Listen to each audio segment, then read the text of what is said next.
ನಮಸ್ಕಾರ D K Shivakumar ಅವ್ರಿಗೆ. ನೀವೇನು ಗ್ರೇಟರ್ ಬೆಂಗಳೂರು ಅಂತ 9600 ಎಕರೆ ಅಕ್ವರೇಷನ್ ಮಾಡ್ತಾ ಇದ್ದೀರಾ. ಆ ಜಾಗದಲ್ಲಿ ನಂದೊಂದು ಪುಟ್ಟ ಜಾಗ ಇದೆ, ಪಿತ್ರಾರ್ಜಿತ ಆಸ್ತಿ.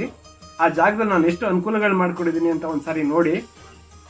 ಏಳೋ ಮೇಲೆ ಇನ್ನು ಬಾಗೋವರೆಗೆ ಬೆನ್ನು ಕೇಳೋ ನ್ಯಾಯ ಇನ್ನು ನೆಲವೇ ನಮಗೆ ಹೊನ್ನು ಬಾಳೋದು ನಾವು ಕೆಲ ಕಾಲ ಹಿಡಿಬೇಡ ಕಣಿಯ ಕೈಕಾಲ ಸುಖದ ಹಳೆಯ ಕನಸು ಮಾಡೋ ಇಂದು ನನಸು ವಿಜಯ ವೀರ್ಯ ಸೂರ್ಯ ಹೆಗಲ ಹಿಂದೆ ಇರಿಸು ಕೈಗೆತ್ತಿಕೊಳ್ಳು ನೊಗ ಬಿಲ್ಲು ಕೂಡೆತ್ತಿ ನುಗ್ಗಿ ನೀ ನಿಲ್ಲು ರೈತ ನೀನೇ ದೇಶ ರೈತ ನೀನೇ ದೇಶ ರೈತ ನೀನೇ ದೇಶ ನಿನ್ನ ಕಾಯಕ ಮೆಚ್ಚುವ ಈಶ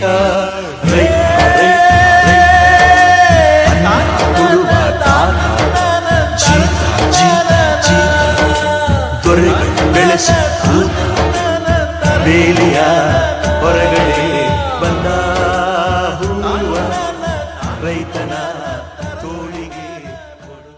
ಇಷ್ಟೆಲ್ಲ ಅನುಕೂಲ ಮಾಡ್ಕೊಳ್ಳೋದಕ್ಕೆ ಎಷ್ಟು ಕಷ್ಟಪಟ್ಟಿದ್ದೀನಿ ಅಂತ ಗೊತ್ತಿದೆ ಡಿ ಕೆ ಶಿವಕುಮಾರ್ ಅವರೇ. ಇದೇ ರೀತಿ ರೈತರುಗಳು, ಸಾವಿರಾರು ರೈತರುಗಳು ಎಷ್ಟು ಕಷ್ಟಪಟ್ಟು ಜೀವನ ಮಾಡ್ತಾ ಇದ್ದಾರೆ, ಎಷ್ಟು ಅನುಕೂಲಗಳನ್ನ ಮಾಡ್ಕೊಂಡಿದ್ದಾರೆ.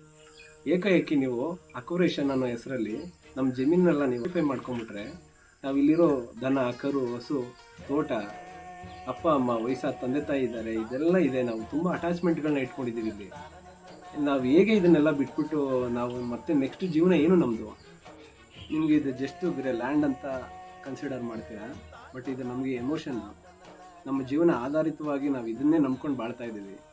ದಯವಿಟ್ಟು ಈ ಅಕ್ವರೇಷನ್ನ ಇಲ್ಲಿಗೆ ನಿಲ್ಲಿಸಿ, ಕೈ ಜೋಡಿಸಿ ಮನವಿ ಮಾಡ್ತೀನಿ. ರೈತ ರೈತ ರೈತ